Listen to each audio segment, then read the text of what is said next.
Alas 6:10 na umaga.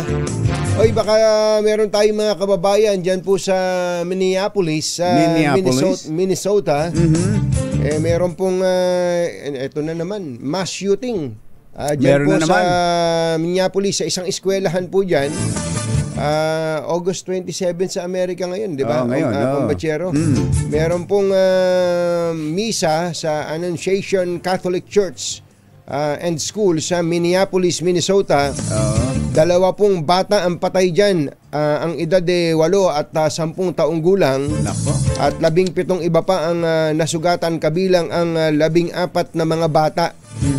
Isang 23 anyos ang na transgender woman at dating estudyante na eskwelahan ang sinasabing namaril lang namaril, at ang gamit po nito ay isang legally purchased rifle, shotgun at isang pistola. At gumamit din ng smoke bomb sa pagsasagawa niya ng mass shooting na ito. Matindi po itong sa Amerika talaga. Ito, ulitin natin, legally purchased rifle, shotgun at pistola. Kaya mahirap din makahawak ng baril talaga ang isang tinamaan na ng toyo. Talaga. Gusto lang natin sabihin na kung may mga nababalitaan kayo dito sa Pilipinas na mga hinold up, ganito, gano'n, nabaril, na para bagang napakasama na ng Pilipinas. Hindi po, all over the world, marami pong mga krimen, kaya lang ay magaling lang tayong mag-magnify dito sa Pilipinas. At ang kainaman sa atin, wala tayong ganyan, yung bigla na lang mamamaril. Mga tinotoyo. Tinotoyo na bigla na lang mamamaril ng kahit sino, kahit sino makita. Mga bata, mapamatanda. Wala pa natatandaan may nangyari ganyan, Sa Pilipinas, sa Amerika, dumadalas yung ganyan, halimbawa sa mga bar, sa mga eskwelahan. Ay, nako. Engineer Tony Nanggel, nandiyan ka pa ba sa New York City? 6:12 ng umaga. Unang isasalang sa lifestyle check ang mga opisyal at kawani ng Department of Public Works and Highways.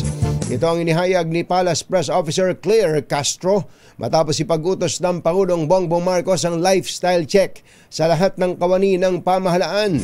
Ayon kay Castro, walang sasantuhin ang Pangulo sa pagpapatupad ng lifestyle check at tiniyak na kakasuhan ang dapat kasuhan, maging kaalyado man ng administrasyon.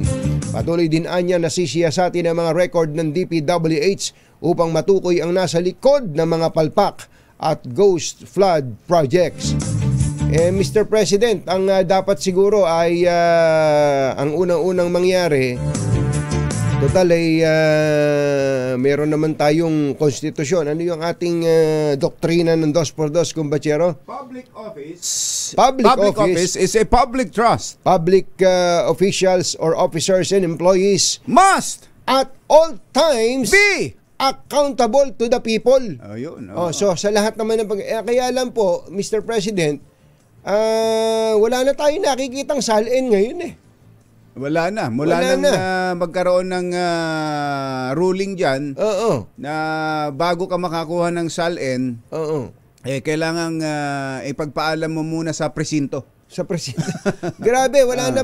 Nung araw po, matik yan pag April 30 po, matik yun, mga first week ng May, meron na tayong kopya niyan. Halimbawa, sa mga cabinet members, sa record section lang ng Malacanang, sa May Mabini Hall, pinupuntahan ko talaga yan. Makaka-access ka na. Yung ibang mga government officials dyan sa ombudsman, presidente, vice-presidente at iba pa, makukuha mo yung salin ng mga opisyal ng gobyerno. At sa House of Representatives, nire-release po yan. Hindi lang yung masyadong detalyado. Dati. Ngayon po, talaga. Ewan ko. Pinahirap na, kumbachero. Pinahirap ng pagpapalabas ng dapat sana ay public document. Public document. Kaya ito, siguro kung ako sa inyo, Mr. President, total na may lifestyle check. Pangunahan ninyo. Ilantad po ninyo ang inyo pong salin. Umpisahan natin yan. Bagamat ang salin ay isa lang naman sa mga paraan ng pagtingin ng lifestyle ng mga opisyal ng gobyerno. At maraming taga-gobyerno na hindi naman totoo yung lalagay dyan. Nagsisinungaling sa salin. At least alam natin. Pero at least meron kang pagbabasihan. Pagbabatayan ng kanilang pagsisinungaling. At ng isasampa mong kaso. Totoo. Totoo yun, kumbachero. Kaya yun ang number 1 na dapat gawin. Lifestyle check, pero una, isa publiko ang SALN po ng mga yan na magkaroon tayo ng comparison. Meron kasi dyan, dati ang auto niyan ganito lang ngayon, nako po, ko po, hindi na magkasya sa kanilang compound ang dami ng mga magagara, hindi lang basta auto o mga sasakyan. Talaga. Mga luxury cars. Alas 6:15 na umaga, ikaw na, kumbachero. Naimbag nga bigat, kada kayo amin na po, wag rin kayo, gising na. Nananatili ang kumpiyansa ng Ilocanong Pangulo ng Pilipinas na si Bongbong Marcos kay DPWH Secretary Manuel Bonoan. Isa rin Ilocano ito, si Secretary Manuel Bonoan. Yes, sir. Sa harap ng mga kontrobersya sa flood control projects. Kaugnay nito, tiniyag ni Palace Press Officer Claire Castro na sa ngayon ay wala pang aasahang pagpapalit ng liderato sa DPWH. Ito ang tugon ng Malacanang sa mga panawagang sibakin at palitan na si Bonoan dahil sa mga nadiskubring anomalya sa government projects. Gate ni Castro, wala pang nababanggit ang Pangulo na anumang plano bilang tugon dito. Sa ngayon, wala naman pong nababanggit na anuman ang Pangulo. So kung meron man magiging aksyon patungkol kay Secretary Bonoan, hintayin na naman po natin. So as of the moment, nandiyan pa rin po ang contract. Ngayon, si Palace Press Officer Claire Castro. Secretary Manny Bonoan, mag-ingat-ingat ka, ha? Talagang akala ko tumigil na itong si DSUD Secretary Aliling. Nako, pinupunta rin talaga yung pwesto mo at ayon sa ating bubuit ni Deo to, na sumasideline. Aba, meron na raw binubuong team. Meron ng binubuong team. May sinabihan pang undersecretary sa DSUD na, bata, sama kita sa DPWH. Aba, talaga naman, makapal din naman itong taong ito. Wala ka pa namang nagagawa sa DSUD. Wala ka pa namang naipapakita. At ang pinagmamagaling mo dyan sa DSUD yung mga nagawa na ng una. Nagawa na ni Secretary Jerry Acosar. Tapos minamarkahan mong sa iyo. Galing. Credit grabber pa, ha? Tapos ngayon, ihing-ihi na maging DPWH Secretary. Bakit naman? Magpasiklab ka muna, Secretary Aliling. Aliling. Secretary Aliling. Grabe, ha? Magpasiklab ka muna dyan.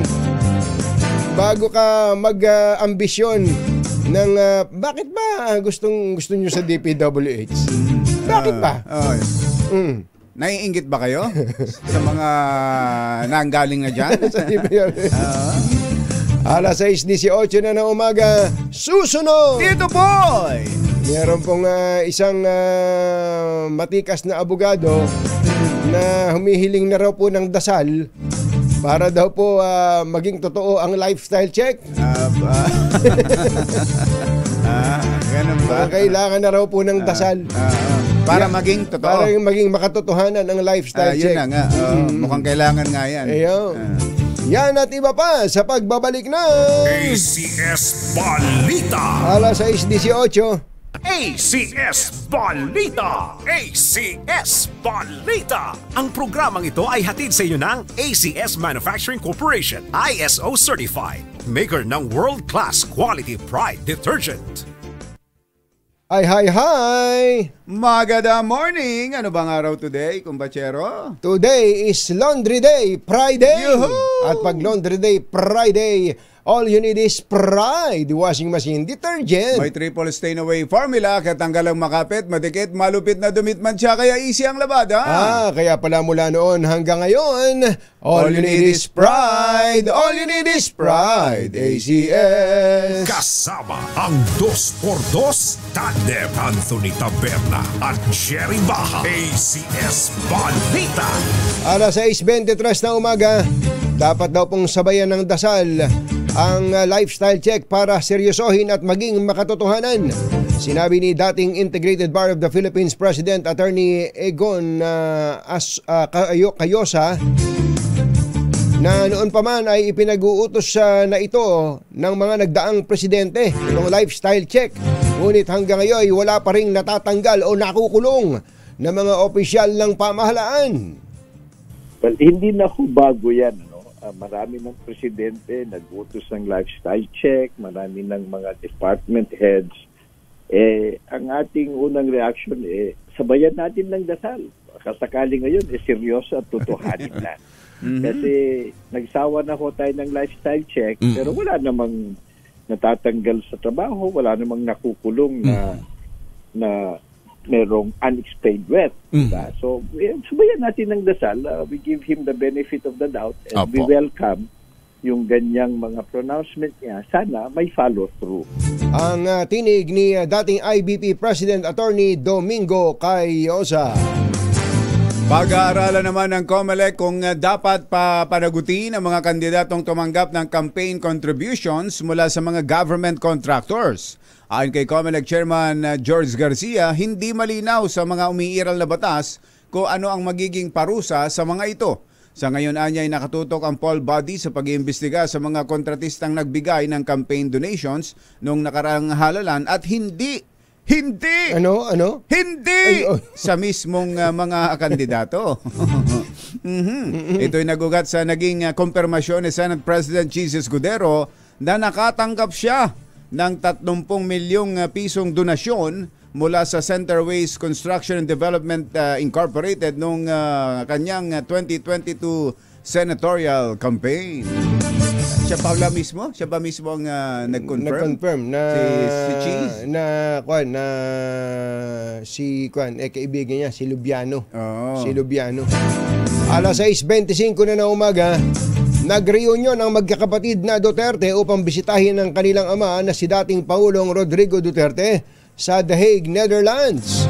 Sa larawan na ipinost sa social media ni Davao Representative Paulo Duterte, makikitang kasama niya ang mga kapatid na sina Vice President Sara, Davao City Acting Mayor Baste at si Kitty Duterte. Kalakip nito ang mensahe sa larawan na bitbit nila ang pag-asa sa kanilang puso na isang araw ay hindi na sila magkakalayo pa. Inalok naman ni Pangulong Bongbong Marcos ng posisyon sa gobyerno ang sinibak na PNP Chief General Nicolas Torre III. Ito ang inihayag ni Interior Secretary John Vic Remulla, bagamat hindi binanggit ang eksaktong ahensya kung saan ilalagay ang dating hepe ng PNP. Ayon kay Remulla, may kinalaman ang inialok na posisyon kay Torre sa anti-graft efforts ng pamahalaan. Nilinaw naman ni Remulla na wala silang personal na hidwaan ni Torre sa kabila ng magkaibang opinyon sa issue ng appointment protocols ng NAPOLCOM. Tiniyak din ito na maging si Pangulong Bongbong Marcos ay buo pa rin ang kumpiyansa at tiwala kay Torre. Baka nga kung ilalagay siya sa ganyan, pwedeng yung mga involved sa flood control projects. Yan ang pupunteryahin niya. Pupunteryahin. Halimbawa, di ba magaling siyang maghanap ng vault? Oo nga, pwede. Kuya Elmer nga, mukhang maganda sinabi mo na papasukin ng mga bahay ng mga congressman saka mga senador tapos hahanapin may detector. May mga detector, may mga vault pala yan alam mo ba kung narinig mo na ba yung kwento na hindi lang pala basta vault ngayon ng lagayan ng pera? Kwarto na. Ang narinig ko, hindi lang kwarto kung batsura, condo unit. Condo unit? Oo. Condo unit. Bumibili ng condo unit. At doon yun ang hindi para tirahan kundi para taguan ng pera. Grabe, no? Secured daw kasi dahil una-una may security guard. Ayun, maganda. kompleto. Kaya pala meron akong isang nakabidahan nung isang araw. Nagkakape daw siya sa isang hotel sa Makati. Hindi ko nababanggitin ang pangalan ng hotel. Nandun daw siya sa coffee shop. May dumating na congressman. Congressman. Kilala daw niya yung congressman Tapos daw may kasunod daw, may tinutulak. May tinutulak daw na trolley. Alam mo, hindi naman daw mga maleta. Parang mga duffel bags daw na malalaki. Pinatuloy lang parang daw. Lalagyan ng pera. Parang lalagyan daw ng pera. Sabi ko, dumaan ba doon sa x-ray? Dumaan naman daw sa x-ray. Hindi tumunog yung x-ray. Kasi walang barya. Bulag din yung x-ray.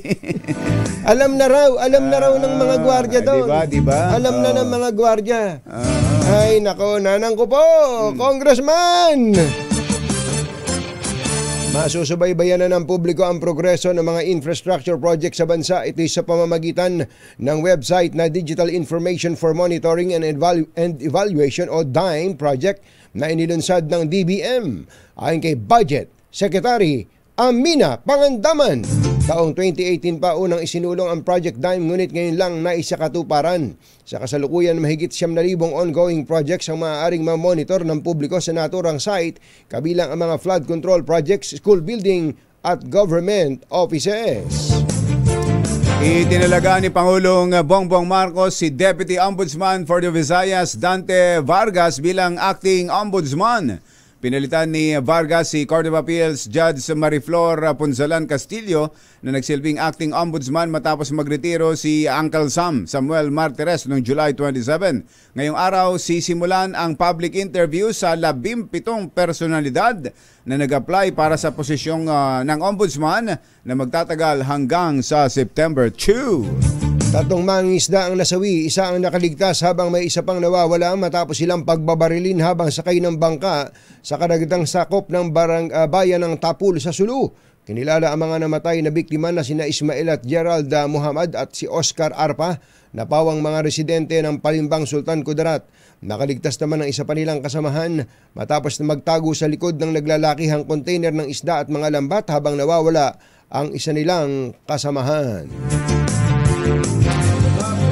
Bibiyahe pa Cambodia at New York si Pangulong Bongbong Marcos sa susunod na buwan. Kinumpirma ni Palace Press Officer Yusek Claire Castro na nakatagdang umalis ang Pangulo September 7 hanggang 9 para sa kanyang state visit sa Cambodia, habang dadalo rin ito sa 80th United Nations General Assembly sa US sa huling bahagi ng September. Ito na ang pangalawang beses na pagbisita ng Pangulo sa Cambodia at pang-anim na biyahe sa Amerika mula nang maupo noong sa Malacanang noong 2022. Nagatid sa kabuuan ng ating ACS Balita. Ito po si Anthony Taberna. Ito po si Jerry Baha. ACS Balita. Kasama ang 2x2 tandem Anthony Taberna at Jerry Baha. ACS Balita. Balitang makatotohanan, balitang maaasahan. ACS Balita.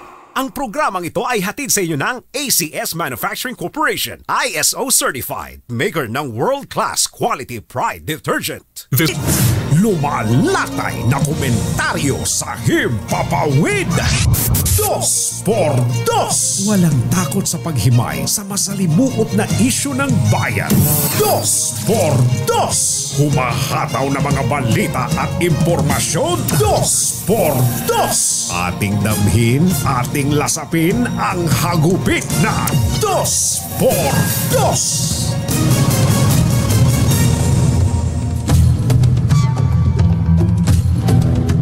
Pinasisili po ng Pangulong Bongbong Marcos ang lahat ng yaman o net worth ng mga opisyal at kawani ng pamahalaan kung tugma ba sa kanilang sinasahod ang uri ng kanilang pamumuhay.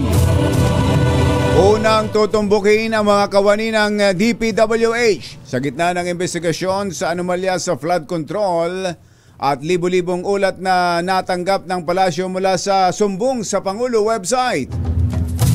Sinabi ni Palace Press Officer Attorney Claire Castro, hudyat din ang direktiba ng Presidente sa lokal na pamahalaan at iba pang mga ahensya para imbestigahan ang kanilang mga kawani gaya ng Commission on Audit, Bureau of Internal Revenue at Bureau of Customs. Sa ilalim ng kautusan, ang mga ahensya mismo magsasagawa ng lifestyle check kasama ang Ombudsman at BIR, habang tiniyak naman ni Yusek Castro na walang sisinuhin. At sasampahan ng kaso mga dapat na managot oras na mapatunayan. Nangako naman na makikiisa sa direktiba ang mga kalihim ng Department of Transportation. Si Secretary Vince Dizon, na interview siya kahapon At kasama niya sa interview si Budget Secretary Amina Pangandaman at DICT Secretary Henry Aguda. Si MMDA Chairman Don Artes. Pinatigan din naman daw po ng Senado ang naturang hakbang. Isyu ng bayan ng katotohanan. Bordos. Pag maitim ang balak, magtago ka na. Dos por dos, si Jerry at si Anthony, narito na. Dos por dos, hahataw ng todo, urado ka. Dos por dos, ang katotohanan, dala nila. Dos por dos, walang sinasamba pali, maniwala ka. Dos por dos, hataw ng husto, tol, umasa ka. Dos por dos. Dos por dos.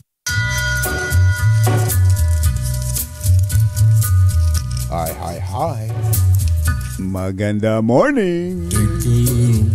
Magandang umaga, bayan! Ito po si Anthony Taberna. Ito po si Jerry Baha. Muli pong sumasa inyo ang 2x2 sa umagang ito ng Friday! Yuhuu! Ang oras natin 6:36 na umaga. May pasok ha? May pasok po sa eskwela at saka sa trabaho. Aha. Marami ng mga nag-uunahan na makarating sa kanilang trabaho pero hinay-hinay lang mga motorista. Chill lang. Makakarating din. Mag-apura ng apura. Basta gumagana naman yung traffic lights. Mas mainam pa nga yung traffic lights na lang ang asahan kasi yung may enforcer minsan na pinakikialaman na pinatitigil yung traffic lights. Basta chill lang mga kababayan. Marami pong mga kaso pa rin hanggang ngayon ng mga road rage. Kapag ikaw ay nasingitan magalit ka. Grabe talaga kapag kapag hindi mo yan yung sinasabi natin na kailangan talaga alam mong kaya mong kontrolin ang sarili mo. Ang pagmamaneho ay isa ho talagang kumbaga prone sa galit. Totoo. Ikaw na kahit nagmamaneho. Kahit mabait na tao. Mabait na tao ka. Nagagalit. At kahit na mga professional, mataas ang pinag-aralan, nawawala ang pinag-aralan kapag nagalit na sa pagmamaneho. Sinabi mo pa, kumbachero, kaya hindi tayo magsasawa kapapaalala. Chill lang. Chill lang. Lagi mong isipin, naghihintay sa akin. Lalo kung ikaw ay umalis ng bahay, humalik ka sa misis mo, humalik ka sa mga anak mo, mamayang gabi, iintayin uli ako ng aking pamilya. Napakagandang inspirasyon nun Inspiration. At tapos may music ang maganda o kaya nakikinig ka sa 2x2. Yung napapahagik-gik ka kahit na mag-isa ka. Diba? Ganun lang. Yun ang aming kami naman ni Kumbachero dito, ang gusto namin lagi masaya ka na, informed ka pa. Yun. Informed ka pa. At di lang yun. Gumaling ka pa sa anumang karamdaman mo. Gumagana pa. Gumagana pa rin. At ang dami na hong patotoo. Ang dami na hong patotoo dyan. Pagaling. Basta gagaling. Lalakas! Pumapagaspang! Jerry Ba at Anthony Taberna sa 2x2 sa DZRH. May pag-asa pa bang gumaling ang mga malilikotang kamay? Sabi nga nila yun daw may tama sa ulo, may mental hospital. May tama yung malilikotang kamay. Malilikotang kamay, wala pa yatang naiimbentong ospital dyan. Talaga. Hospital ng malilikotang kamay. At ito yung malilikotang kamay, talagang bukod sa hindi magamot, hindi rin talaga matigil at mapigil. Hindi makontento. Katulad nung isang araw, kausap pa naman na hindi natin naitanong kay Picab chairman ba tawag sa kanya? Executive Director. Elaine Matienzo, no? Hindi Elaine yun. Si Herbert. Herbert Matienzo. Di ba ngayon party na pala sila ng binabanatan sa Senado. Ilang beses na nating sinasabi sa kanya na paghandaan ninyo at papalapit ang investigasyon ng Senado sa inyo. Sabi ni Senator Ping Lacson, accreditation for sale. Ayun, wala talagang ang kailangan lang dito, Kumbachero, may ending baka naman nag-iimbestiga, panay ang umpisa to. May nag-iimbestigang Malacanang, may nag-iimbestigang DPWH mismo, may nag-iimbestigang Senado, may nag-iimbestigang House of Representatives. Baka ang ending nito lalo lang ganahan yung mga magnanakaw sa gobyerno. Di ba? At pag-iisipan kung paano nila i-level up yung kanilang galing sa pagnanakaw. Meron na tayong karanasan sa ganyan, di ba? Ilang beses na namin binanggit sa inyo yung issue ng pork barrel scam na yan. Magkano lang dati yan? 70 million lang yan sa bawat isang congressional district. At galit district. na galit tayo nun. Pag 70 million, bakit nagkaganon? Bakit? Tapos 200 million sa mga senador. Galit na galit tayo nun. Ayun, sabi ng Supreme Court, unconstitutional yang. Itigil yan. Itinigil nga. Pinalitan yung pangalan ng pork barrel fund. Tsaka ano pa yan dati? Naging DAP pa yan. Ano yun na yung disbursement allocation. Acceleration. Acceleration fund. Kung ano-anong naging priority development fund. PDAF. Dati yan. Dati yan. Nung araw pa, countrywide development fund. CDF. Kung ano-ano po tinawag dyan. At dati, galit na galit tayo sa laki ng kinikita. 70 million. Ngayon, bilyon. Ang gagaling mga kababayan. Ay, nako, kaya ang pangit tuloy, bagamat memes lamang, mga meme lang yung nakikita natin. Yung bang, ayun pala paraan para yumaman, hindi ka na mag-aaral mabuti. Hindi ka na mag-aaral mabuti. Ang pag-aaralan mo lang kung maghanap ng koneksyon, magaling kang dumiskarte, at pagkatapos maglalagay ka lang, makakakuha ka ng malalaking kontrata sa gobyerno. Yayaman ka na. Yun na. Mabilis na pagyaman. Hindi ba? Yun na po ang nangyari ngayon na napakapangit po. Di ba yung in-interview yung mag-asawa, yun ang sinasabi ng pagyaman nila dahil sa mga projects nila sa DPWH. Mga projects. Nakakalungkot yun mga kababayan. Kasi katulad namin ni Kumbachero, 35 years old na po kami pareho. Di bukas makalawa, 36 na po kami. Talaga? Di yung susunod na generation na ang inaalala natin. Ano ang mangyayari sa susunod na henerasyon? Gaano pa mas magiging malikot ang kamay ng susunod na henerasyon? Ganun totoo yan. Kaya nga ako, Kumbachero, honestly, hindi ako masyadong umaasa na merong matutumbok, yung mapangalanan man lang na talagang nag-insert, siya mismo yung nagpasok. Ganun na pakiramdam. Parang hindi ako masyadong hopeful sa ganung sitwasyon. Kaya't ang inaasahan ko na lang sana yung sa 2026 na hindi na maulit yung nangyari sa 2025 budget. At doon nga ang panawagan nga natin, magbigay ng assurance ang liderato ng dalawang kapulungan ng Kongreso na pangalanan kung isang congressman, isang senador ay may napakagandang project para sa isang lugar na inilapit sa kanya ng kanilang mga kababayan, tukuyin nila, magpakilala sila. Huwag silang mahiya. Huwag silang mahiya. Magpakilala sila na ito'y kailangan ng mga taga Bulacan, halimbawa. Kailangan ito ng mga taga Sorsogon. Ang tinutukoy mo ay yung insertion. Yung sa insertion. Dahil andyan naman talaga ang power of the purse nasa mga mambabatas natin. Totoo, nasa konstitusyon po yan, mga kababayan. Hindi naman pwedeng pag sinabi ng executive, ito gusto kong budget, sila lang ang masusunod. Hindi ganun Kaya yan. nga dumadaan ho yan sa public hearing ng dalawang kapulungan ng Kongreso. Bakit sila mahihiya? Huwag kayong mahihiya. Pero kung ikaw tulisan, ang layunin mo lang talagang maging mandarambong at pagkatapos isahan mo ang iyong mga kababayan, mahihiya ka talaga. Kung mahihiya ka. O kaya ay natatakot ka na baka ikaw ay mahuli. Na ikaw ay walang iya. Kaya lang, ganun na nga naging kalakaran. Kaya nga, pataas tayo ng pataas ng national budget. Paulit-ulit na ginagawa ang mga kalsada, paulit-ulit na ginawa ang maraming tulay, ang maraming flood control projects, pero walang nababago. Walang nangyayari. Walang nangyayari. Yun ang napakalungkot na. Kaya samantalang sa probinsya naman, may mga lugar na napapabayaan. Totoo. Hindi ba na-interview ko minsan, Kumbachero, itong ito sa private naman to, si Mr. Consunhi ng DMCI. Sabi niya, ako'y takantaka. Sabi niya, bakit ba ang daming mga lugar kung napupuntahan sa Pilipinas na pagkalalapad ng kalsada? Ang lalapad ng kalsada, ang hahaba ng kalsada, wala naman dumadaan. Ba't doon sila gawa ng kalsada? Doon sa wala naman dumadaan. Ayun. Sabi niya, ayun ay napakagandang punto nun, Kumbachero. Samantalang, dito sa Metro Manila, kung saan maraming tao, sa mga probinsya na maraming tao, mga urban centers, ang kikipot ng kalsada, yung binabanggit mo, kailangan may second layer, third layer na. At hindi yun ang ginagawa. At hindi yun hindi natin tinitingnan ang gobyerno na siyang gagastos. Ang tinitingnan na nga natin gagastos private sector sector pa. Sininong pa eh. Sininong RSA pa eh. Yung pa kumbatsero. Di ba? Napakalalaki pala ng pera ng gobyerno sa infrastructure project. Nakikita niyo po mga kababayan, ang dami pala nating pera. Ang yaman pala talaga ng Pilipinas. Talaga. Kung naging tama lamang ang paggastos ng pondo ng bayan, hindi lang po ngayon itong pinag-uusapan natin.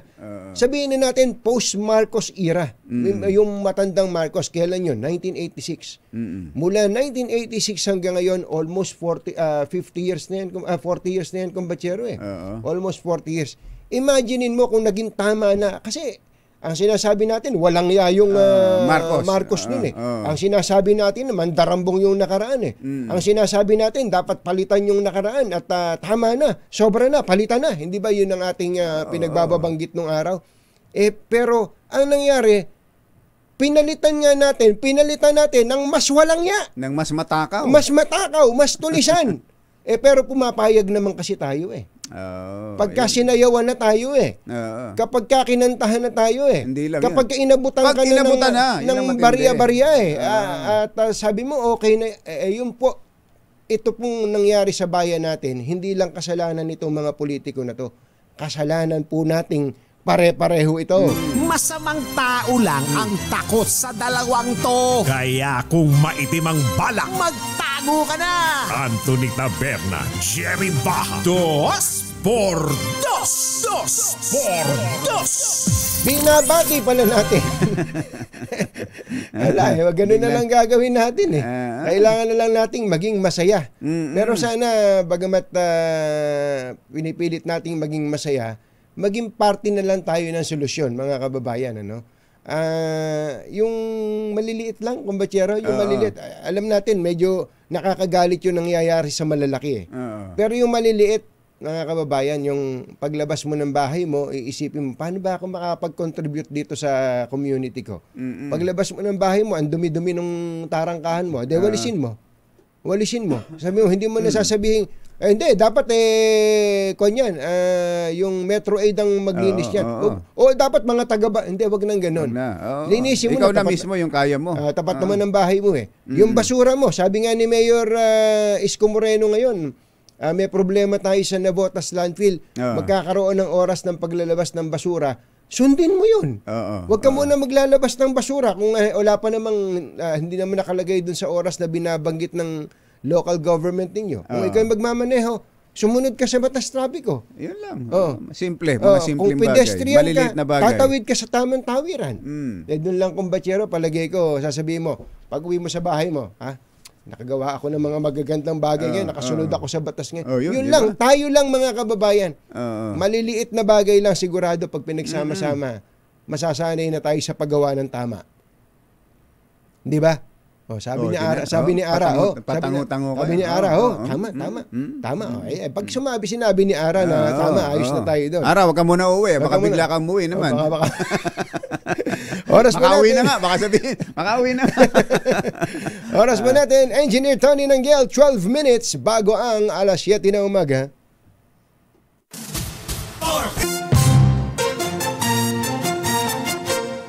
Katonying at Ka-Jerry, Anthony Taberna, Jerry Baja, ang samahang pinatibay na ng panahon. 2 por 2. Magandang umaga po kay LTO Chief Asek Vigor Mendoza.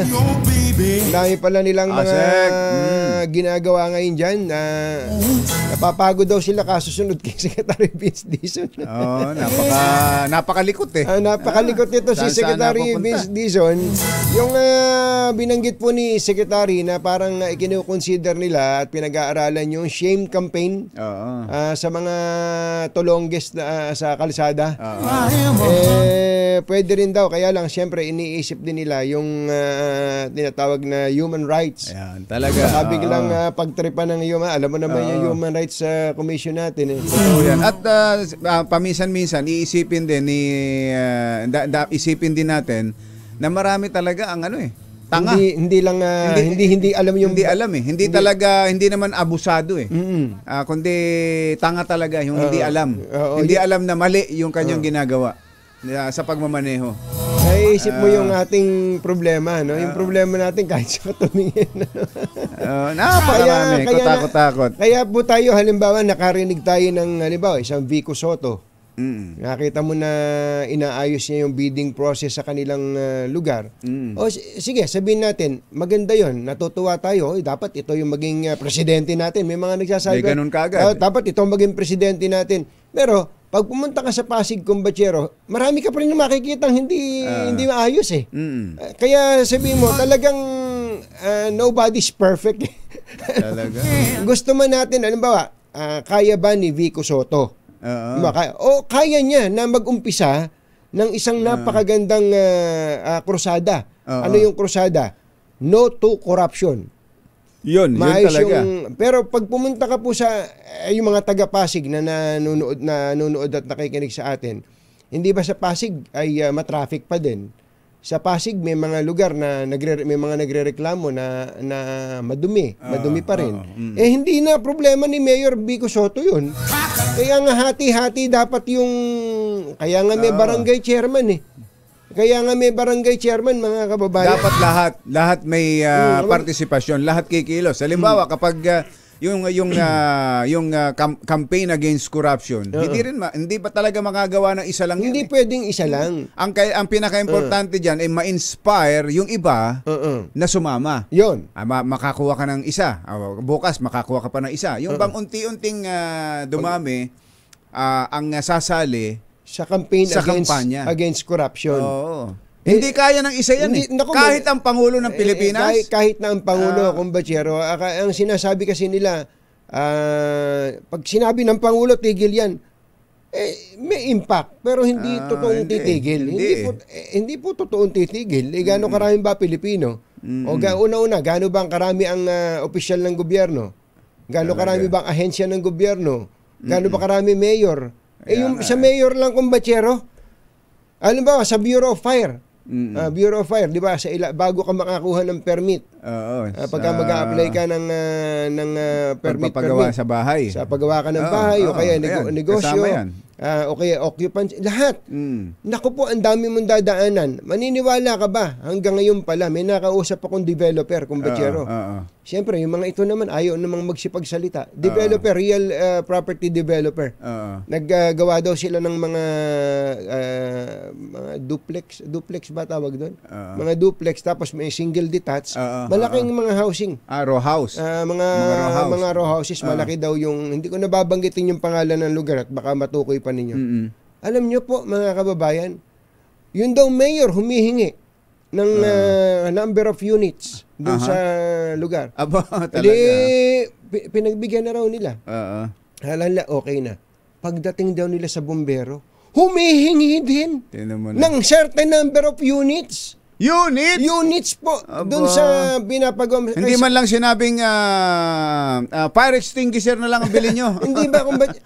Kaya sabi niya, mahirap talagang umunlad tong bayan natin Talaga. Kahit saan ka tumingin, may katiwalian. Talaga. Pero paano ba natin mapuputol yan? Ano ba ikaw, Combachero? Sangayon ka ba sa death penalty? Hindi rin hindi rin, Combachero. Yung sabi kasi nila, pagka may pinatay kang, pag pinagbabaril kang... poproblemahin mo lang ang karaniwang dahilan dyan, yung justice system pa rin natin. Yun babalik tayo doon. Nalalagyan pa din. Pero kapag may sa corruption, merong mga naipapakitang, yung naipakulong man lang. Nakasuhan at naipakulong, palagay ko magkakaroon ng chilling effect yan. Tingin mo, Tingin ko. Pag may maipakulong lang. Siguro, kaya naiisip na ng iba nating kababayan na pagbabaril na lang na parang silimsing yung mga korap. Dahil sa frustrated out of frustration na. Tingnan mo lang, itong sa Singapore lang, Combachero. yung isang mayamang negosyante ron, yung nagdadala ng mga Formula 1 dyan sa Singapore, naka-house arrest Nakakulong sa bahay niya. Nakakulong sa bahay niya sa kasong bribery. Meron palang niregaluhan na isang opisyal ng Singapore na niregaluhan lang nito. Pumutok. Kinasuhan. Siya mismo na nag-abot, nagtangka ba? Nagtangka pa lang? Inabot. Nagbigay na. Yung opisyal ng gobyerno. Tanggal. Kulong din. Yun lang, yung pagpapatupad ng batas, yung stricto lahat po yan, mga kababayan. Doon sa binanggit na example ni Combachero, tapos yung simpleng violation sa batas trapiko, yung simpleng pagtatapon ng basura. Kapag ka napatupad yung mga batas strictly, without compromise, matatakot Hindi ba yung lagi natin nababanggit yung Subic? Pag pumunta ka sa Subic, ewan ko ngayon, ganun pa ba ngayon sa Subic? Hindi ko. Ganun pa rin yata, Combachero. Pag pumunta ka sa Subic, wala ka namang nakikitang traffic enforcer. Pagka nagmaneho ka doon, titingin-tingin ka, baka mahuli ka dahil pag nasa intersection, hihinto ka yung first in, first out. Parang ganoon, first to stop, first to go. Pag walang traffic light. Pag walang traffic light. So, ang ibig sabihin lang natin ito, kapag nandiyan na batas ang kailangan lang ay stricto, totohanan, no compromise na pagpapatupad ng batas. Tingin mo, Matt? Tingin ko. Meron yun. May mangyayari. So, hindi ka pa pala... Hindi ako... wala ng pag-asa. Hindi ako hopeless. Hindi ka... pero hopelessly romantic ka daw Romantic lang.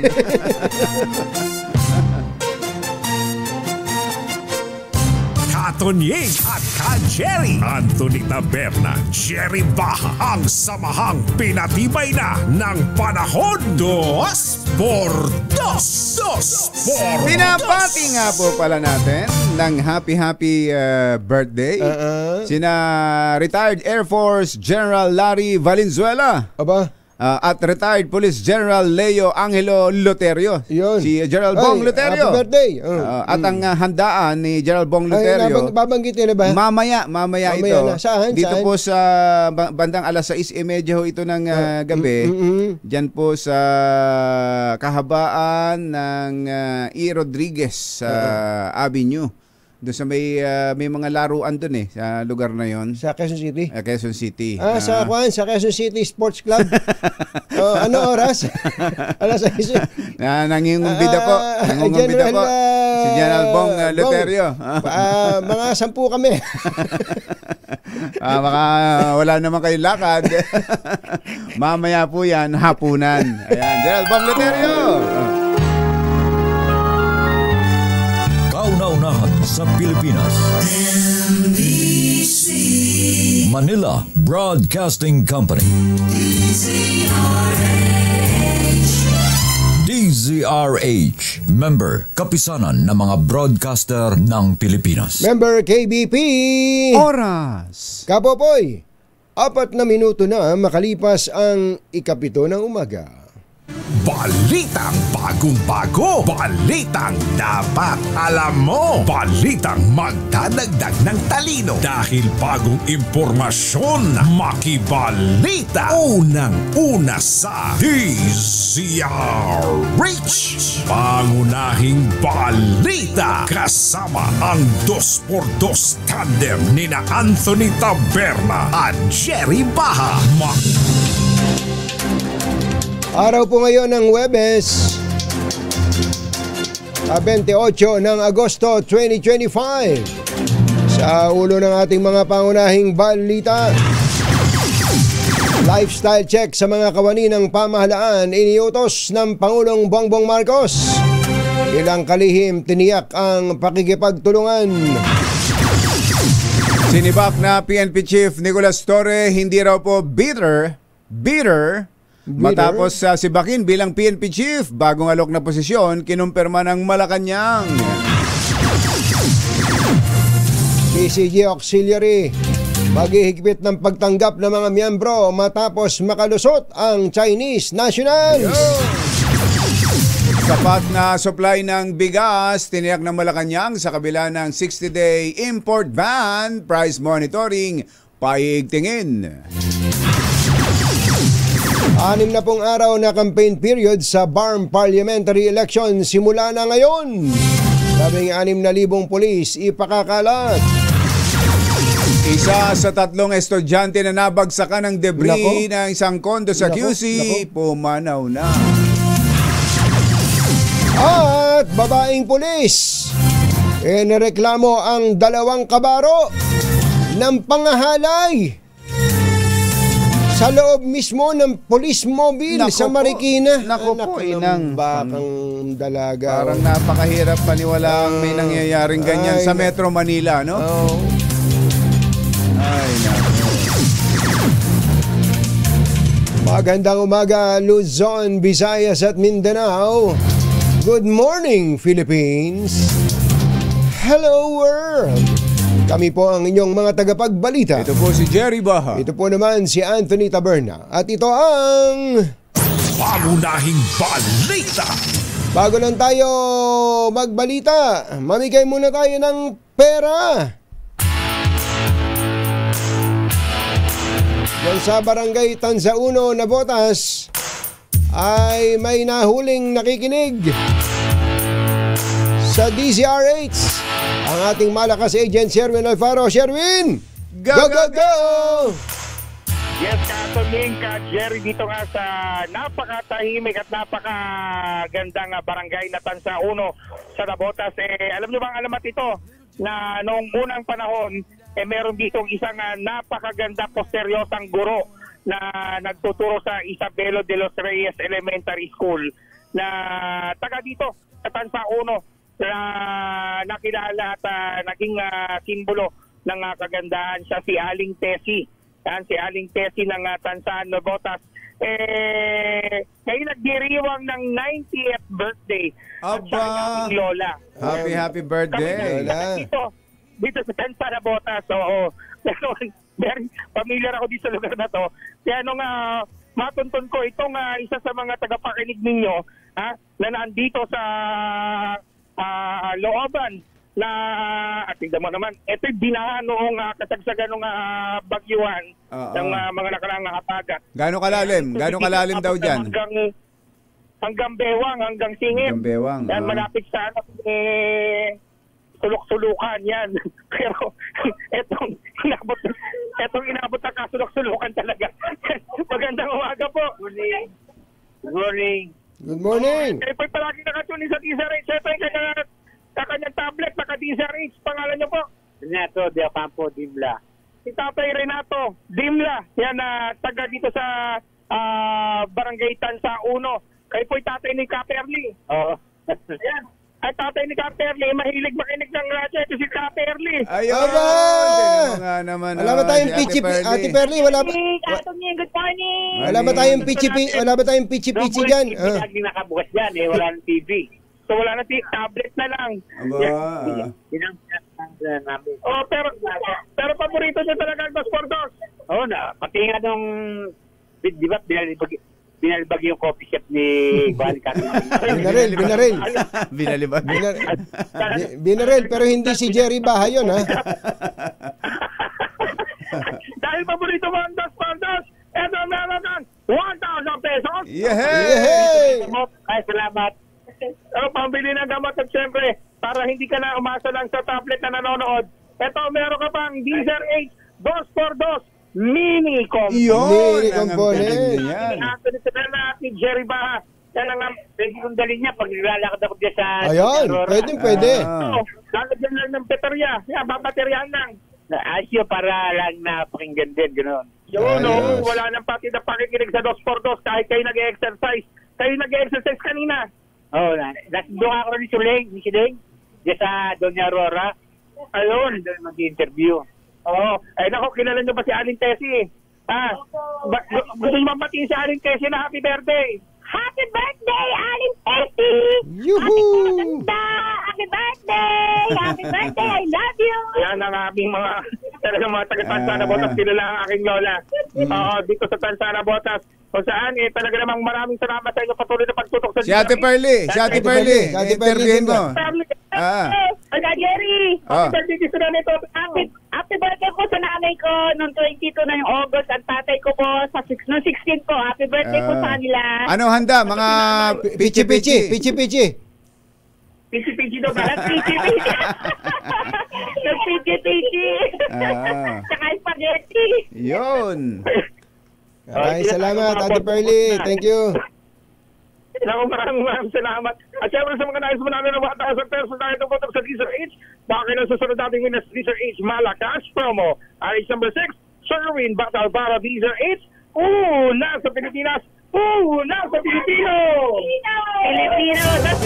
Mga nangunguna at mga bagong balita sa DZRH. Pangunahing balita.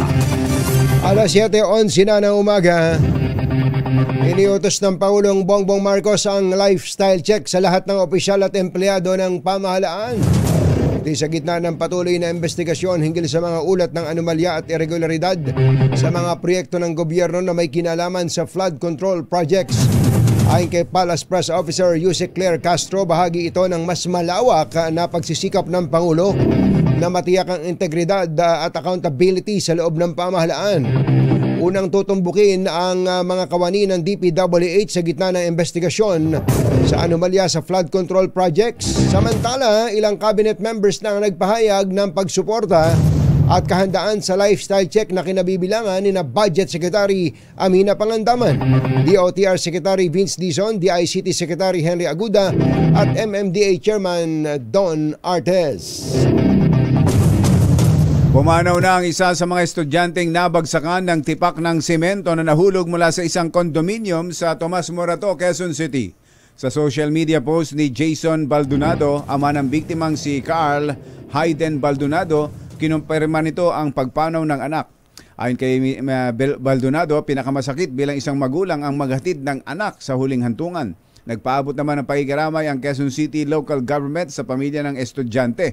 Tiniyak naman ng Quezon City Police District at ng pamahalaang lungsod na isinasapinal na nila ang kasong kriminal at administratibo para mapanagot ang responsable sa pangyayari. 7:12 na umaga, armahan ng Eastern Police District at inilagay sa restrictive custody ang 2 pulis matapos umanong halayin ang babaeng kapwa pulis sa Marikina. Inireklamo ng babaeng pulis ang 2 niyang senior non-commissioned officer ng sexual na pang-aabuso na nangyari mismo sa loob ng police mobile. Sus, Mario Joseph. Ayon kay EPD Director Brigadier General Aden Lagradante, nangyari ang insidente habang naka-duty ang mga pulis gabi ng Agosto 17. Patay sa report, pinatawag ng isang staff sergeant at isang patrolman ang 27 anyos na biktimang miyembro ng Mobile Force Battalion habang sila ay nagpapatrolya.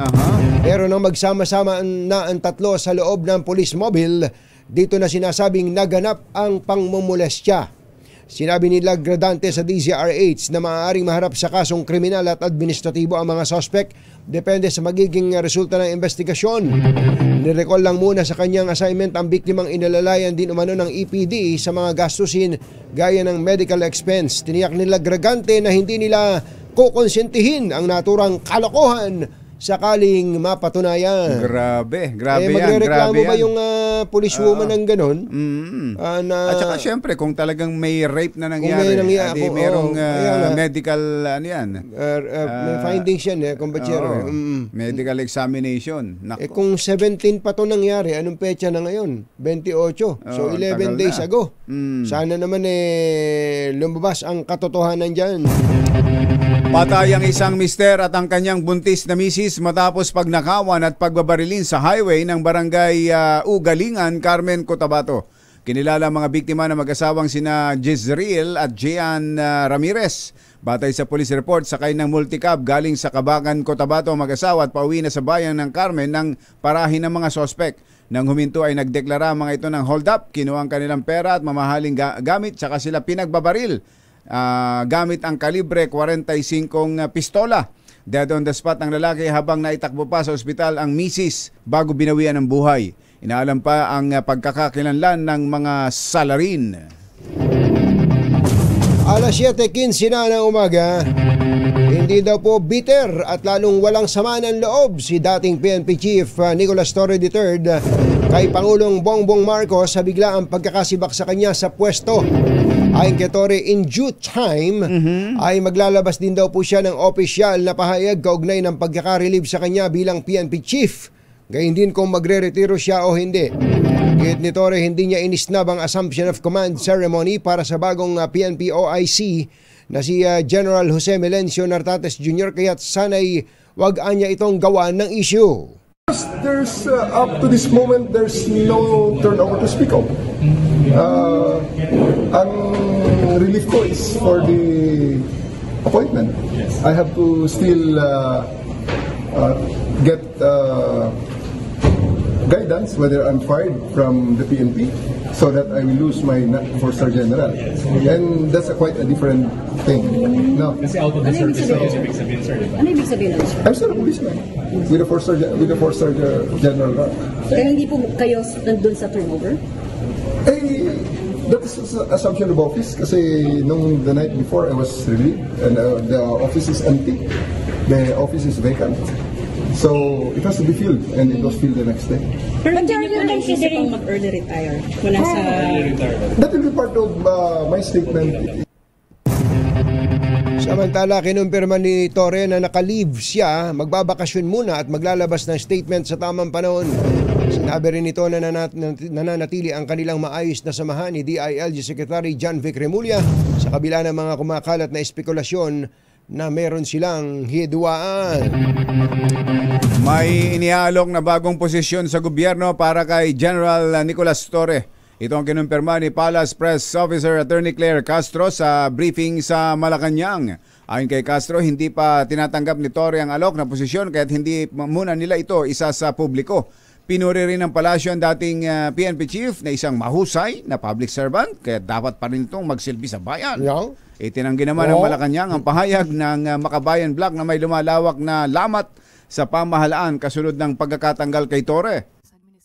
Hindi po yan nangyayari at hindi po yan ang nakikita natin dahil sabi nga po natin si General Torre ay napakagaling na public servant at maaari po pa rin siyang magsilbi sa bayan. So hindi po natin nakikita na kung ano yung nakikita ng Makabayan Block.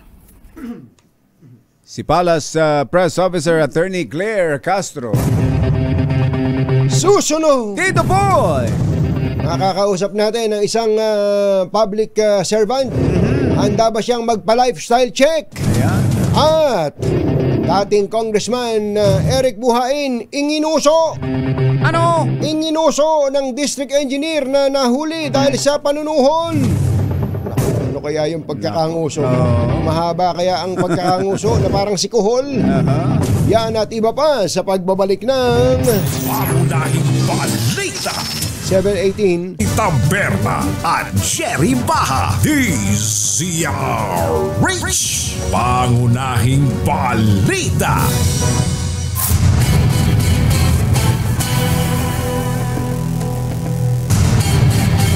Idinawit po ni Batangas 1st District Congressman Leandro Leviste ang dating congressman na si Eric Buhain sa tangkang panunuhol sa kanya kaugnay ng investigasyon sa anomalya sa flood control project sa lalawigan. Ibinunyag ni Leviste na sangkot si Buhain sa anomalya base na rin anya sa impormasyon na kanyang nakuha mula sa DPWH District Engineer Abelardo Calalo na nagtangkang manuhol sa kanya. Ayon kay Leviste, may kickback umano na umaabot sa 20% na hiningi noong nakaraang administrasyon at karamihan sa mga proyekto ay napupunta sa mga paboritong kontratista. Si Buhain anya ang pipili ng kontraktor na pagbibigyan ng proyekto. Kausapin natin si Public Works Secretary Manny Bunoan. Secretary Bunoan, magandang morning! Si Katunying po at saka si Ka Jerry. Good morning, Katanying. Good morning, Sir Jerry. Apo, good morning po. Kumusta po kayo, Sek? Kumusta po kayo, Sek? Buti naman po, buti po. Kayang-kaya pa ho ba? Trabaho lang, trabaho lang. Trabaho lang. Hindi ba kayo napapagod na merong House, may Senate investigation? Kabi-kabila. Kabi-kabila. Kasama na sa trabaho yan. Katunying, Cherry. Oo. Meron ng hearing, meron ng investigation sa mga flood control projects na to. I'm sure naghahanda rin kayo o pinapatawag din kayo kaugnay naman ng budget ng DP for 2026, hindi po ba? Tama po yan, tama. Medyo sabay pa nga yata ng sabay sa isang araw. Mawalang galang na lang po. May 70 na ho ba kayo? Wala pa, hindi na. Parang mahigit 50 pa lang eh. Umiinom na ho ba kayo ng N plus gold? Pampahakon po yun. Pampatalas din po ng memorya yun. Papadala namin kayo. Opo, para pagka hindi ho kayo Subukan ko, Jerry. Pagka halimbawa po wala kayong ganang kumain, uminom lang po kayo ng N plus gold. Okay, Secretary Manny, una-una, ano po ang say ninyo na ang sabi ng Malacanang uunahin sa lifestyle check ang DPWH? Okay naman po. I think open naman po kami siguro sa paano kala natin presidente na mag-lifestyle check sa mga opisyal na mga DPWH.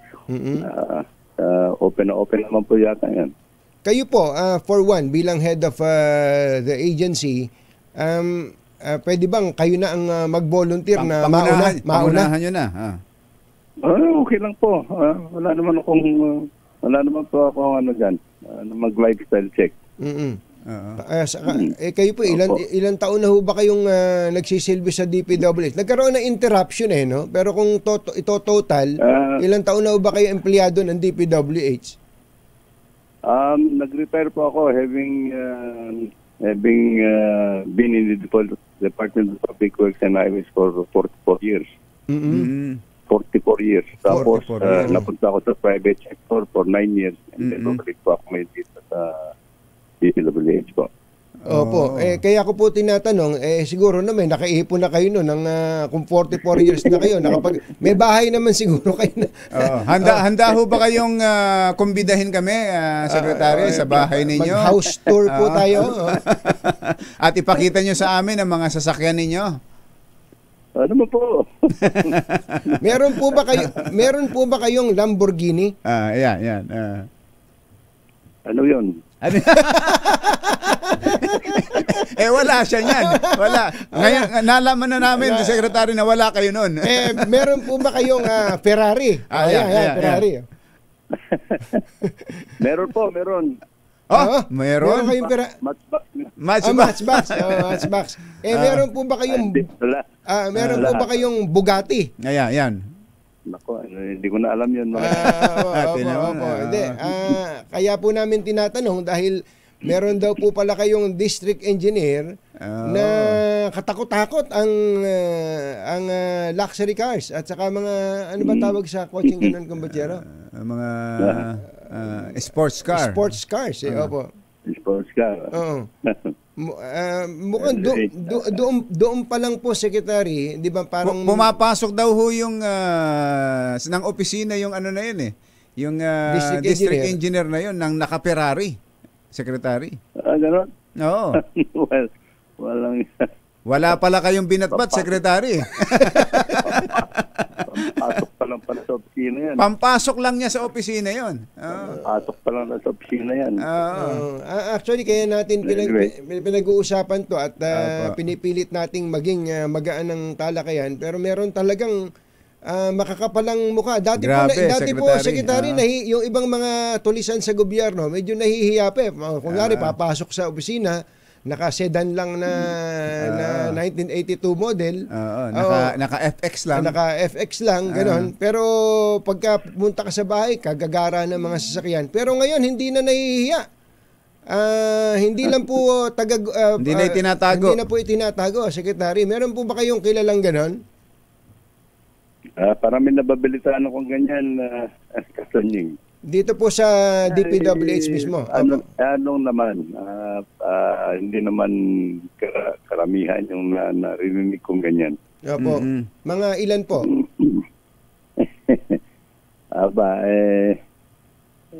Ilan naman. Meron po bang undersecretary? Wala akong alam yan sa undersecretary kasi yung undersecretary, nadatnan ko na yung mga undersecretary dito and then yung sa undersecretary in-extend ko lang po yung ano niya, yung tenure niya dito sa aking panunungkulan. Stint. Pagkatapos meron din akong isang undersecretary na for administration na tinaragan na bago. Opo. Halimbawa po, itong si District Engineer Bryce, apelido? Hernandez. Bryce Hernandez. Ito po yung binabanggit sa speech ni Senator Ping Lacson eh. Siya po ba nung nabanggit po, ano yung ginawa niyong aksyon tungkol po sa kanya na may kinalaman po sa trabaho niya? Opo. Go ahead po. Actually, Tonying, unang-una, ano na kami na mga ganyang maling mga suspected, sabihin ko muna, suspected na mga ghost project at saka hindi ginawa yung mga hindi tamang paggagawa ng mga project. I-clean up ko na muna sila nung I think about 2-3 weeks ago. Actually, naka-float sila. Tinanggal ko lang muna sila lahat dyan sa opisina nila at binigay ko sa office of the director. And the office now, the First Engineering, Bulacan First Engineering Office is now being run by ng regional office. Region. And then nag-issue na rin kami ng show cause order sa kanila and like nag-lapse na yung 72 hours nila, so nagbigay na yata ako ng nagbigay na ako ng suspension order. So relieved. Relieved and suspended. Suspended na po sila. Ito. Yes. Hindi nyo ba ipinakulong sa regional office? Nandun sa regional office. Nandun naman sila sa regional office. Doon sila nagre-report sa region? Doon sila nagre-report, Kajeri. Apo. Hindi, pagka nakulong sila sa bisig ni Regional Director Dong Tolentino, wala silang kawala doon. Opo. Ang isa pa pong bagay, yung tungkol po doon sa ghost projects, Secretary, ang sinasabi po ni Congressman Teddy Rido, nung tiningnan nila yung ghost projects na sinasabi, nasa NEP daw po. Nasa NEP. Yung sa Baliwag at saka yung mga nandyan sa Kalumpit. Yung nakita ng Pangulo. Well, ghost pa rin yan. Kahit na anong source niyan, basta ghost yan. Irrespective of kung saan appropriation, saan fund source yan. Ghost project pa rin na importante. Ghost project na talagang titignan namin kung sinong involved dyan sa mga ghost projects niya. So hindi pala porket halimbawa insertion o NEP. O kaya NEP hindi yung hindi isang klase lang ang pwedeng maging ghost. Pwede palang maging ghost kahit na ito'y insertion lang o kaya ay nasa NEP mismo, Secretary. Isa naman pinanggalingan yan sa General Appropriations Act. Tama. General Appropriations Act. At the end of the day, puro General Appropriations Act na yan. So it's irrespective whether it was acted in the NEP or insertions. They are all already line items in the General Appropriations Act. So parang ang dating po kasi sa akin nun, Secretary, if I may, binabanggit ni Congressman Terry Ridon na ito po ay nasa National Expenditure Program to, proposed ng DPWH. Ng DPWH to. Kaya walang kinalaman ng congressman dito. Parang ganun ang dating. Well, yung National Expenditure Program ay actually the process there is actually being at the start of the formulation of the projects included in the National Expenditure Program are well coordinated naman po for yung mga legislators. In other words, hindi naman makakalusot yon kahit na nasa NEP kung hindi pumayag yung mambabatas. Ano naman po, I think in-scrutinize naman po nila. I think we have to understand actually from the formulation of yung proposals from the district offices, they scrutinize already the projects, and at the same time, pagpasok po sa kanila dyan sa house, when we define our budget, nakikita na meron na po sila listahan at tinitingnan po nila yung listahan and everything na ano doon, more or less they would already be aware of what projects are being lined up in their respective districts. In their areas, opo. Pero nabanggit ninyo yung listahan, mukhang yun daw listahan na isinabmit ng DPWH sa Pangulo ay edited, Secretary. Meron daw mga projects na wala doon sa listahan na nandun sa hindi yung projects sa isumbong sa Pangulo, pero may project sa district o sa probinsya na natutuklasan tulad doon nung inireport ng taga San Carlos Negros, yung mayor ng San Carlos Negros, Secretary. Well, we have to look into that. Yung kasi, Jerry, yung sinabit namin na listahan kay Presidente, yung mga listahan na yon from July of 2022 to May of 2025, marami din po yung mga projects doon na ginawa pa, pinunduhan at sinimulan at natapos po doon sa previous administration po. Opo. Ay, tama po. Yes, remember po kasi ang first full budget year ng administration nito is actually for fiscal year 2023. Now, nag-ano kami from ang reporting period namin is July of 2022. So, any project na natapos by the end of 2022 or first quarter of 2023, galing pa po doon sa first administration. Sa previous administration. Tama po kayo dahil meron nga daw mga projects doon na natapos na pero napondohan uli Secretary.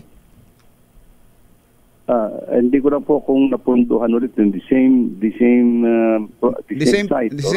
site. Parugtong. Yun nga po yung inire-report nila, the same site na napunduhan ulit. Completed na, tapos na, existing na, tapos pinaponduhan ulit. Mali yun. Palagay ko mali yun. Hindi ano mangyayari doon, magiging ghost project na yun. Kaya nga po. First time nyo po bang maka-encounter ng gano'n na project na naponduhan na, natapos na, tapos pinonduhan ulit? Well, ito yung mga sinasabing ng ghost project. Ito yung napapansin din natin sa first district ng Bulacan. Ganon na situation kasi kung minsan meron sila itinuturo na natapos na proyekto. Pero sa pag-imbestiga namin lumang-luma na yung tinuturong decade. Grabe At meron wala talagang ginawa ever since. Wala talaga. So ang pagkaganon po, Secretary, di ba binayaran yun, dineklara na kompleto yung project, sino po mga dinaanan nun para po bago ideklara na i-accept and deklarang completed yung project at mag-issue ng bayan?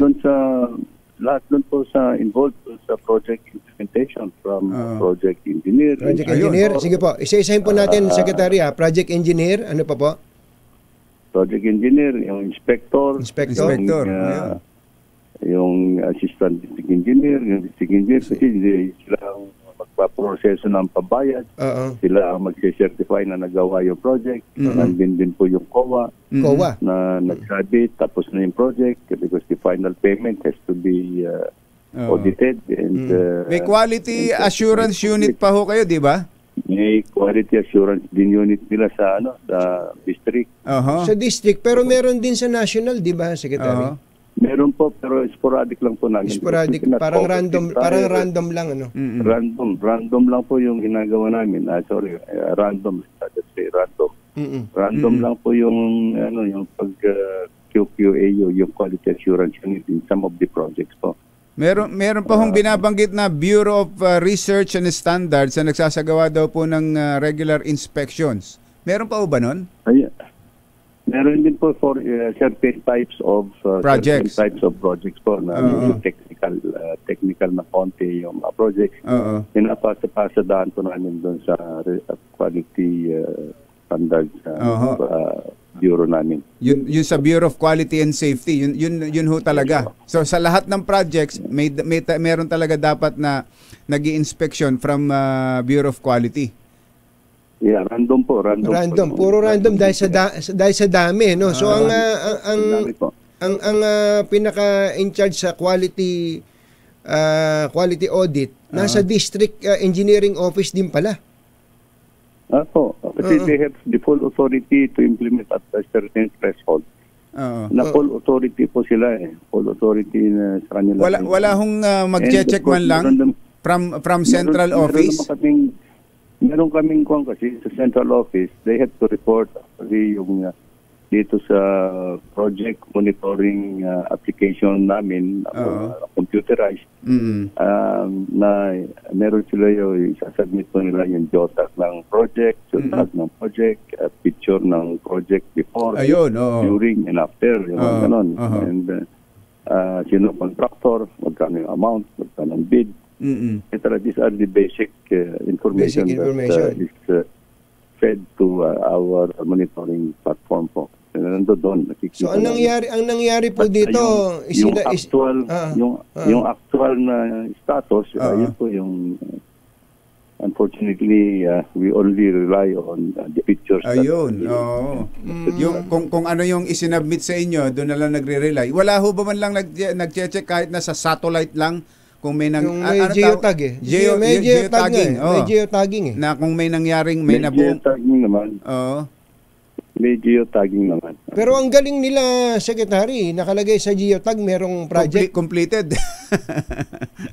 Yun na nga kasi ang galing nun. Yun, dapat yata tingnan din yung aspeto na yun, ano? Dahil sa naalala ko nung panahon ni Secretary Mark Villar, yun po yung isa sa pinagmamalaki niya. Sabi niya, malabo na magkaroon ng ghost projects sapagkat meron ng geotagging. Pagka pinindot mong ganun sa central office, makikita mo na, tapos na nga. Yung coordinates lang ng lugar. Coordinates lang, Secretary. Pero ito, nasa geotag, tapos pag pinindot mo, baka na-edit din yung geotag na yun. Baka na-edit din yun, Secretary. Grabe, dito nga ako nagtataka, Jerry, at hindi ko maintindihan. I was so surprised ako nung nagkakaroon pa ito yung mga pagkakataon na may ghost projects pa na kaya nga paano na nagagawa po ito. Sobrang naman ng loob ng mga ito. Sobrang malakas. Lalo na kung nagsusugal, Secretary. Nagkakasino. Meron ba kayong order na bawal magkasino ang mga empleyado ng DPWH? Palagi ko kahit na anong bawal talaga bawal naman talaga yung mga ganyan. Dapat hindi ka makapasok dapat sa mga casino. Pero meron po kayong report na talagang nagkakasino yung ibang mga loko diyan? May nababalitaan naman ako, but I think parang ilan naman yung dito lang ako talagang nagulat na mayroong mga ganyang ibang tao na pero Secretary, ang image niyo po kasi na naipo-project sa publiko kay isang napakabait din na tao. Hindi ba kayo nagagalit? Hindi niyo ba pinagmumura yung mga impacto na yan at pinatawag niyo sa OP? Halimbawa, ito pong nagtangkang manuhol kay Congressman Leandro Libiste. Hindi niyo ba tinangkang kausapin man lang yan at pinagsalitaan niyo man lang ng masasakit na salita? Hindi ko na kinausap, Jerry. Sinabi ko sa kanya, bahala ka sa buhay mo. At ito pa yung isang nakakasira sa imahe na naman ng DPWH. Sa mga ganitong asal na yung mga gawain na kagaya nitong district engineer nito na nagtangkang manuhol. It is on his own. Kung it is on his own initiative at hindi mo malaman kung tangat kalahati eh. Isipin mo napaka-init ng issue tungkol dito sa ang lakas ng loob na humarap ng ganun. Opo, Secretary. Opo. Kaya nga, nagtataka rin ako. I don't know, if it is on his own, na talagang initiative niya on his own, na manuhol, ibang asa niyan. He does not have any place in the department kung ganyan ang attitude at inaasa niya. Opo. Secretary, sa buong ngayong kainitan itong issue ng mga flood control, so bali ilang taga DPWH na ho ang na-relieve ninyo? Yung inasuspindi ninyo, ilan na po sila? Ito pa lang naman dito sa Bulacan pa lang. Ito pa lang naman sa mga dito sa Batangas, dito rin sa first district ng Bulacan. Ang pinagtataka ko naman dito, Tonying, Jerry. Tonying, Jerry. Ito, tatlong engineering districts ang nandyan sa Bulacan. Tatlong engineering districts. Ang may mga problema na makikita lang namin sa isa lang. Sa first district. Sa first district lang. First district. Sa second and third district. Mukhang wala pa. Ano mang ganitong mga kaso. Although tinitingnan din namin lahat at this point in time. Pero so far naman yung validation team namin gone through yung mga projects dyan sa wala naman yung ibang mga ghost projects na nakikita nila. Although sa tingin ko may mga substandard siguro na mga projects na nakikita rin. Sa Mindoro po, Secretary. Hello? Sa Mindoro, Secretary, sa Mindoro, meron na ba kayong... Mindoro, pinaka-technical and financial audit po namin dito dahil na yung mga retrato at mga issues na nilatala ni Governor Dolor. Opo. And we are going to technical investigations. Initial feedback ko lang kasi doon is actually yung ang nasira sa property na tinuturo ni Governor Dolor is on the land side. Hindi doon sa nakakuan sa riverside. Hindi doon sa riverside ang nasira. Doon sa land side. Ang inano niya yata is yung stone masonry. Doon sa land side. And of course, yung stone masonry, ang design po niyan, walang bakal talaga yan. Tsaka yung binabanggit na ghost doon, doon sa Sitio DK yata yan, wala naman DK. Na kahit na walang ginawang project. Actually, meron din report sa akin that I'm trying to validate it sa ganyan. Yung ano yan is actually yung Sitio DK pa yun. Sitio DK na sinasabi is just a reference point. Nandoon naman yung project, pero yung reference point na Sitio DK yata. But I think the project that was undertaken is actually, I think about 300 meters doon sa sentro ng Sitio DK. The Sitio DK was a reference point in the project identification. Pero pinitingnan pa rin namin, pinapa-investiga po namin. Opo. Secretary, mga huli na lang po. Ang sabi po nitong si Congressman Leviste, nagtapat naman daw sa kanya itong district engineer na umaabot daw po sa 20% ang kickback o yung hinihingi na SOP nung congressman ng nakaraang administrasyon, meaning si Congressman Eric Buhain. Kayo po ba, ito magtapatan na po tayo dito, yung congressman po ba, magkano talagang hinihingi? Ilang porsyento po ba talaga hinihingi para magkaintindihan na tayo? Opo. Yun lang, hindi ko masasagot sa ngayon na Tonying. Kasi I think hayaan natin magsiwala itong district engineer. Kung talagang dokumentuhan niya yung sinasabi niyang ganon, let it be na ganon ang ganun ang sasabihin niya. And he has to authenticate and document actually kung ano sinasabi niya. Opo, pero sabi niyo nga po, 44 years na po kayo bago kayo umalis sa DP tapos bumalik kayo ngayon. Nanghihingi po ba talaga yung mga congressman saka senador? Ano pa yung tanong, Jerry? Nanghihingi po ba talaga ang mga congressman at mga senador? Hindi ko marinig. Hindi masagot ni Secretary. Secretary, alam namin, hindi ninyo masagot dahil nagbabudget hearing pa naman. Saka po, naintindihan po namin kayo, Secretary. Talagang kailangan lang nating itanong yung tanong na yon sapagkat ngayon po kasi hindi natin alam ano ba magiging ending nito. Itong investigasyon, galit ang Pangulo. Ano bang gusto niyo maging ending nito habang nandiyan po kayo sa DPWH, Secretary? I think ang panang naman namin dito is to dapat masolusyonan natin, magyan natin ng solusyon itong mga problema tungkol sa pagpapagawa ng lalong-lalo itong mga flood control projects. Na dapat yung mga sinasabing katiwalian hindi dapat pairalin at kung sino man po para magkakaroon tayo ng pananagot sa ganitong mga mapanagot o lahat mapanagot contractor o sino mang taga DPWH sino man nasangkot dito. If there would be anything involved on other people na nandun sa likod ng mga ganitong tiwalaan, sabi nga ng Presidente, wala silang sasantuhin at dapat include natin sa lahat ng pag-iimbestiga po. Apo.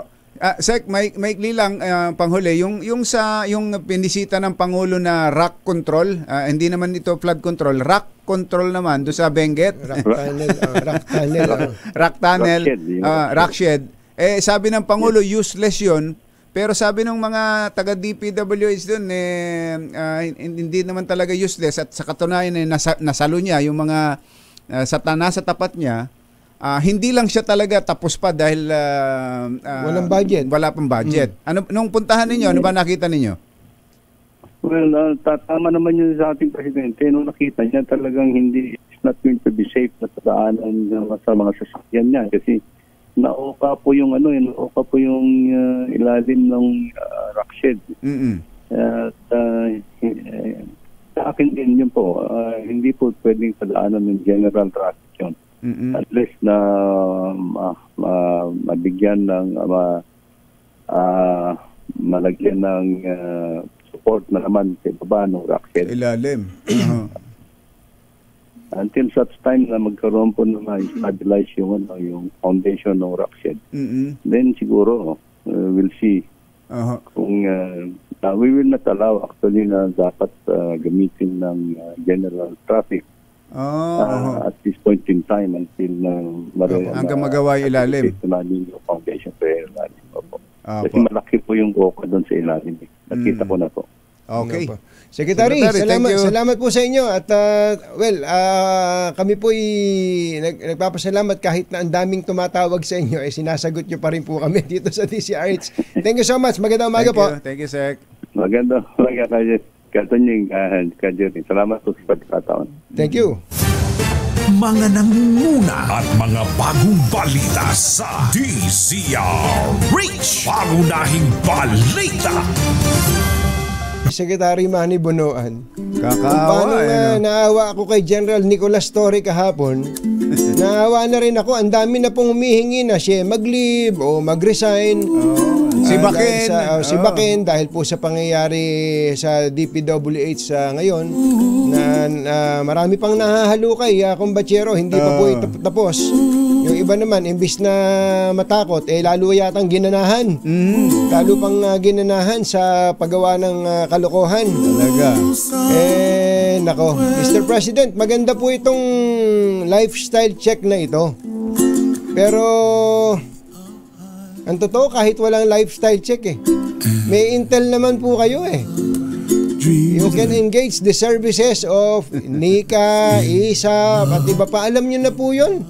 Kayang-kaya nyo na po yun, Mr. President. Ang totoo, pwede na po kayong manibak ng manibak based on information na nakukuha po ninyo sa intelligence community. Doon pa lang. At saka yun, alam mo kung Bachero, yun lang simpleng ikukumpara mo lang kung ano yung mga ari-arian na nakadeklara at hindi nakadeklara at yung sweldo. Tapos na boxing wala na. Sana nga may mangyari dito. Parang naghahanap na lang tayo ng ipang sasangkalan, ipang gagatong, ipang dadahilan para hindi talaga makakuha ng hinihintay na resulta ng taong bayan. Mr. President, nasa iyo lahat yan. Kaya-kaya mo yan. Kaya-kaya. Basta konting dagdag pa ng tapang at galit. Yung galit kakayanin mo na yan. Konting galit pa.